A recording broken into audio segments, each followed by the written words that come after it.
دسمبر کا مہینہ ہے اور شمسی اعتبار سے یہ آخری مہینہ ہے. قمری اعتبار سے جمادی الثانیہ چل رہا ہے. عام طور پر لوگ قمری مہینوں کو کہتے ہیں اسلامی مہینے اور شمسی مہینوں کو کہتے ہیں انگریزی مہینے. قمری مہینوں کو اسلامی کہنا اس کا مطلب ہے کہ پھر شمسی مہینے غیر اسلامی ہوئے، حالانکہ یہ بات غلط ہے.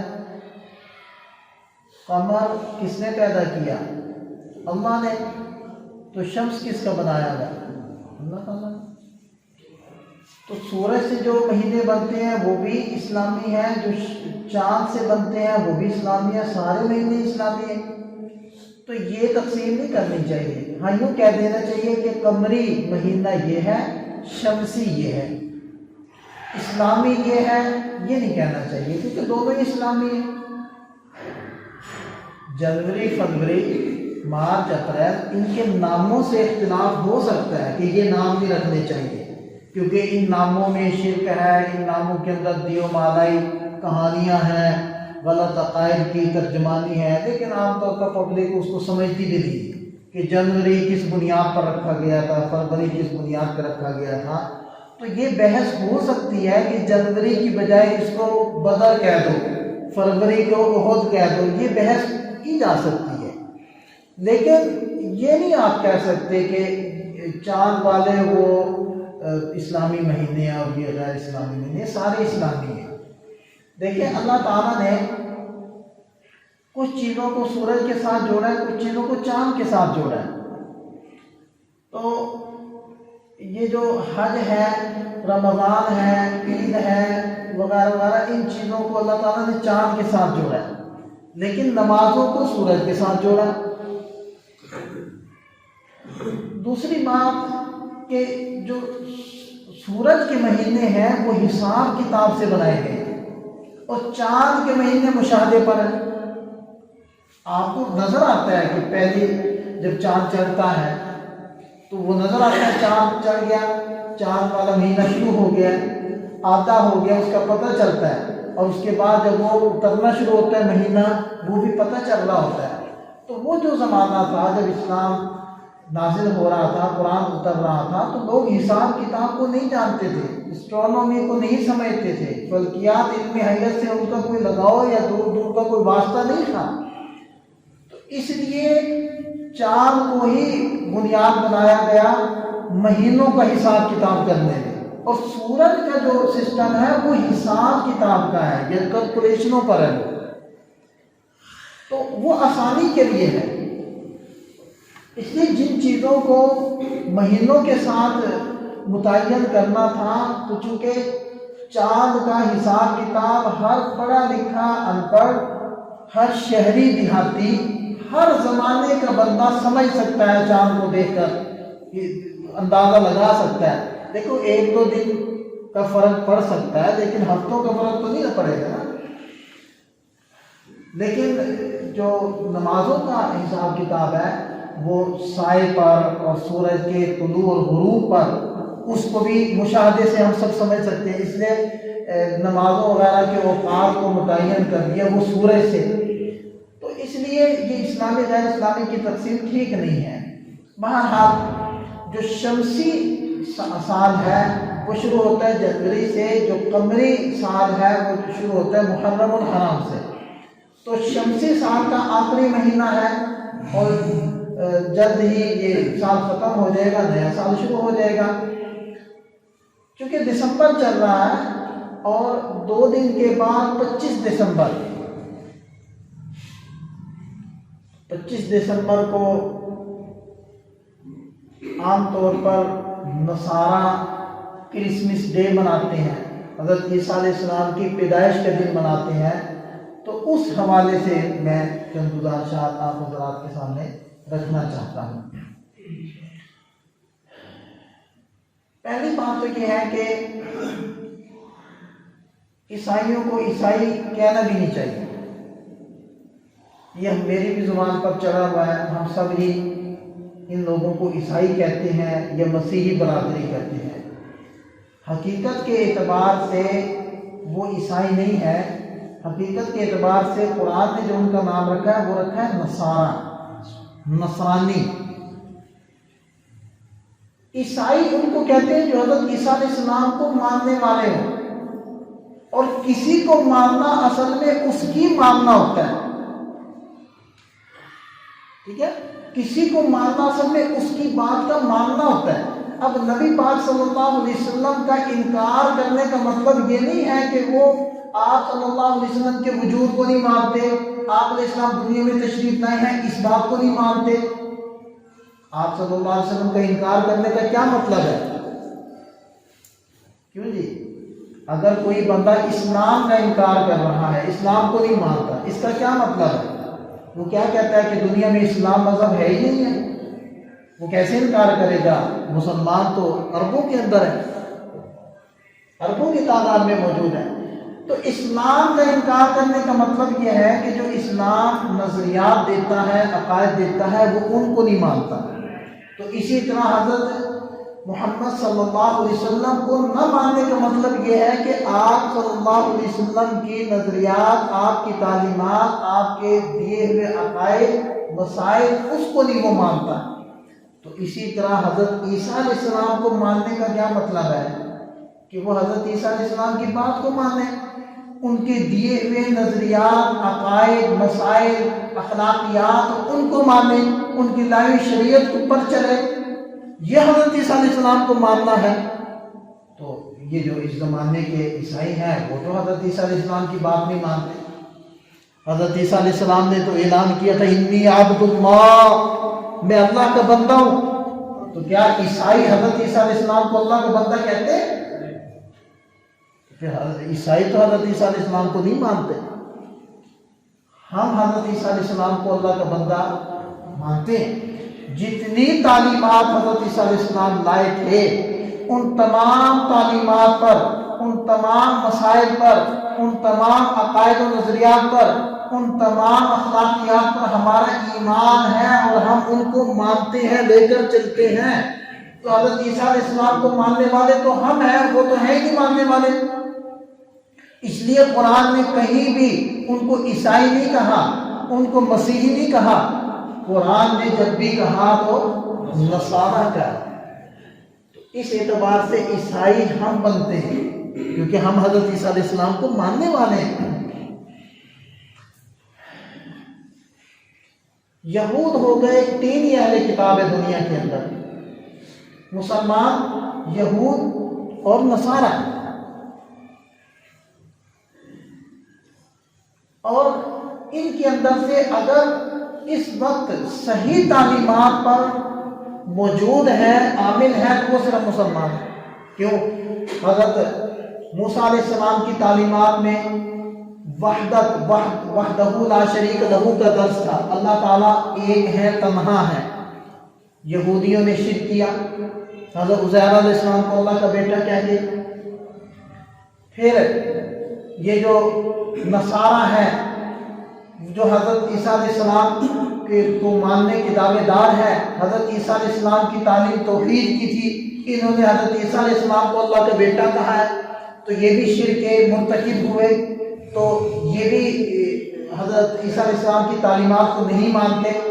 مسلمان نہ حضرت عزیر علیہ السلام کو اللہ کا بیٹا مانتے ہیں، نہ حضرت عیسیٰ علیہ السلام کو اللہ کا بیٹا مانتے ہیں، وہی عقیدہ رکھتے ہیں قل هو اللہ احد، اللہ ایک ہے، اللہ الصمد، وہ بے نیاز ہے، لم یلد ولم یولد، نہ اس کی اولاد نہ وہ کسی کی اولاد ہے، نہ اس کا کوئی باپ نہ وہ کسی کا باپ ہے، ولم یتخذ لہ ولدا، اس کی کوئی اولاد نہیں، ولم تکن لہ صاحبہ، اس کی بیوی نہیں، ولم یکن لہ کفوا احد، اس کے برابری کا کوئی نہیں۔